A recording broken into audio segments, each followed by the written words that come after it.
কেউ কেউ বলেন যে আওয়ামী লীগ ছাড়া এই নির্বাচন কি ক্রেডিবল হবে। আমি জিজ্ঞাসা করতে চাই, আওয়ামী লীগ নির্বাচন কখন চেয়েছে?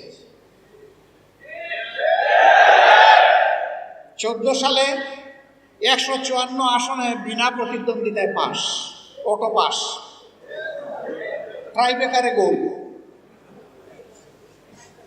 18 সালে ধৈর্য ধরতে পারে নাই, দিনের বেলা পর্যন্ত অপেক্ষা করতে পারে নাই, রাতেই খালাস। 24 সালে সবাইকে জেলের মধ্যে ঢুকাইয়া একদম ফিটফাট। এখন ক্যান্ডিডেট খুঁজে পায় না কন্টেস্ট করার জন্য, দামি ক্যান্ডিডেট, দামি পার্লামেন্ট, দামি মন্ত্রী পরিষদ, দামি প্রধানমন্ত্রী, সব কিছুই দামি। যারা নিজেরাই নির্বাচনে বিশ্বাস করে না, তাদেরকে আবার আপনি নির্বাচনে আনবেন কিভাবে?